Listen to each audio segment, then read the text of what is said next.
Most people think the difference between rich and poor is money. A bigger salary, a nicer car, a better house. But if it was only money, then why do we see the same pattern again and again? Some people get a raise, and they're still broke months later. Some people inherit money, and they lose it. Some people start with almost nothing, and they build wealth anyway.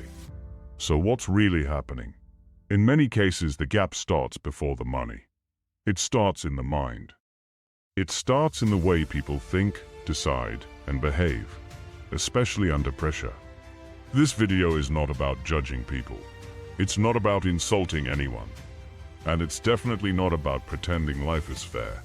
People start in different situations. Some environments are harder than others. Some obstacles are real. But even when those truths exist, there are still patterns, mental habits, that push people toward wealth or pull them toward stagnation. Today, I'm going to show you 10 key differences between rich and poor mindsets. Not stereotypes, but real tendencies you see again and again. And while you're listening, don't ask, am I rich or poor? Ask the better question, which direction do my daily habits point to? Because you don't change a life in one day. You change it by changing the decisions you repeat. And stay until the end, because difference number 10 is the one that quietly determines whether the other 9 actually stick long enough to matter.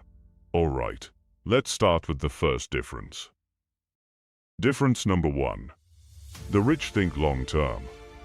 The poor think short-term. This is one of the most powerful gaps, because it affects every other decision. Short-term thinking is focused on relief. Long-term thinking is focused on freedom. Short-term thinking says, what makes me feel better right now? Long-term thinking says, what builds my future? The rich tend to make more decisions based on what happens in 5 years, not 5 minutes. They understand that many actions pay slowly, but pay massively. Learning a skill, building a business, creating content, saving and investing consistently. None of these feel exciting in the first week, but long-term thinkers accept the invisible phase, the period where you plant and see almost nothing. Short-term thinkers struggle with that phase. They want proof immediately. They want results quickly. They want the reward now. And because they don't get fast rewards, they quit early, right before momentum could have started. Here's a simple way to see it. 2 people both want a better future. One makes decisions as if the future is real. The other makes decisions as if only today exists. Over time, that creates a gap that feels impossible to close. Difference number 2. The rich invest. The poor consume.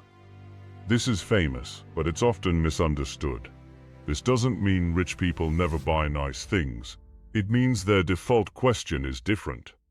When money comes in, a rich mindset often asks, how can this money work? How can it multiply? How can it increase my power? A poor mindset often asks, what can I buy? What can I finally afford? What will make me feel good right now? Consumption is not evil. Everyone consumes, but when consumption becomes the main pattern, money comes in and leaves immediately, without building anything. Investment, on the other hand, turns money into leverage, skills, assets, tools, education, businesses, systems. Here's the simplest way to remember it. Consumption changes how you feel today. Investment changes what you can do tomorrow. Wealth is built when investment happens first, more often than consumption. Difference number 3. The rich take responsibility. The poor look for someone to blame. This one is psychological, and it's huge. Again, life is not always fair. But there's a difference between recognizing reality and living inside excuses. A poor mindset asks, who is responsible for my situation? A rich mindset asks, what can I control from here? When someone focuses mainly on blame, they lose power, because blame keeps attention on things they cannot change. But responsibility returns power. It forces a person to take action, learn, adjust, and improve. The rich are not immune to problems. They fail. They lose money. They get rejected. They make mistakes. But they recover faster because they spend less time explaining why it's not their fault, and more time asking what they can do next. A strong principle is this: even if something isn't your fault, it can still become your responsibility, because responsibility is the fastest path back to control. Difference number 4. The rich keep learning. The poor assume they already know enough. This difference is invisible, but it's one of the biggest. The world changes fast, and the people who keep learning stay ahead. A rich mindset treats learning like an investment. A poor mindset treats learning like a burden. A rich mindset says, I can learn what I need. A poor mindset says, that's not for me. You can see this clearly in money topics. Some people avoid learning about finances because it feels complicated, but ignoring money doesn't make money less powerful. Money will still affect your life. Markets will still move. Opportunities will still exist. Skills will still be rewarded. The rich tend to read more, study more, ask more questions, and stay curious longer. Not because they're always smarter, but because they stay students longer. And that becomes a massive advantage over time. Difference number 5. The rich take calculated risks. The poor avoid risk or take reckless risks. This is where many people get confused. They think rich people are gamblers. But most wealth is not built through blind risk. It's built through calculated risk. A rich mindset doesn't ask, how do I avoid risk? It asks, how do I manage risk intelligently? Because progress requires uncertainty, starting something new, learning a new skill, putting yourself out there, investing, building a brand.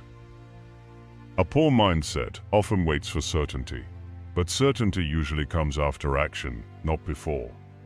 On the other extreme, some people take reckless risks, impulsive decisions driven by emotion, spending money to impress, chasing trends without understanding, trying to win fast, jumping in without preparation. Calculated risk is different. It's researched, it's measured, it's survivable, and even if it fails, it teaches you. That's the key. A rich risk grows your knowledge even when it doesn't grow your bank account immediately. Difference number 6. The rich choose their environment. The poor endure theirs. Environment shapes behavior. Not just your physical environment, your digital environment too. The people you spend time with influence your beliefs and standards. If your environment normalizes excuses, laziness, and negativity, it becomes harder to build discipline. If your environment normalizes growth, learning, planning, and progress, those behaviors start feeling normal. The rich protect their environment more carefully. Who they listen to, what content they consume, what conversations they allow. Because they understand the truth, you become like what you're exposed to consistently. And the cost of a bad environment is not always money. It's lost focus, lost confidence, lost ambition, lost discipline, and worse decisions. Difference number 7. The rich look for opportunities. The poor focus on obstacles. Two people can face the same situation and see completely different realities. One person sees reasons it won't work. Another person sees ways it could work. A poor mindset asks, why is this hard? Why is this unfair? Why am I not ready? A rich mindset asks, what's the angle here? What can I learn? How can I test this small? Where is the leverage? Opportunities rarely arrive perfectly packaged. They often arrive disguised as effort, discomfort, learning, and uncertainty. The poor wait for obvious opportunities. The rich move earlier when it's unclear. And because they move earlier, they learn earlier, build earlier, and compound sooner. Difference number 8. The rich manage emotions. The poor are controlled by them. This one is critical. especially with money. Emotional decisions are often expensive. Fear can stop action. Excitement can create impulsive decisions. Frustration can lead to spending and quitting. A rich mindset creates space between feeling and action. They pause, they observe, they think, then they decide. This doesn't mean they have no emotions. It means emotions don't get to drive the steering wheel. Because long-term success requires emotional stability, the ability to continue without constant motivation, the ability to lose without collapsing, the ability to wait without panicking, the ability to win without becoming reckless. The rich stay in the game longer because they don't make as many emotional exits. Difference number 9. The rich use discipline. The poor rely on motivation. Motivation is unreliable. It comes and goes. Discipline is what stays. The rich do what needs to be done, even when they don't feel like it. They understand something simple. Most progress is boring. Saving regularly is boring. Learning consistently is boring. Building a project is slow. Improving your habits is repetitive. But boring is powerful when it's consistent. A poor mindset tends to move in bursts, inspired for 3 days, then disappears for 3 weeks. And then they call it lack of time, when it's often lack of systems.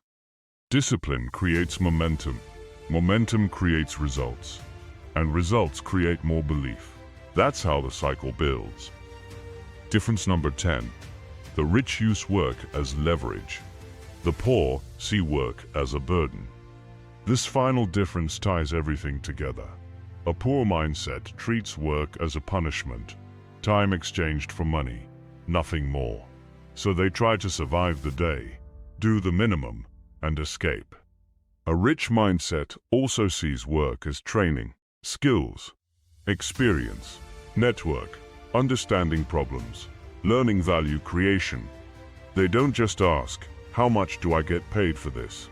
They also ask, what does this help me become? That question is extremely powerful, because 2 people can have the same job and leave with very different outcomes. One person sells time, the other person builds value through time. Years later, their trajectories separate. Now here's the most important takeaway.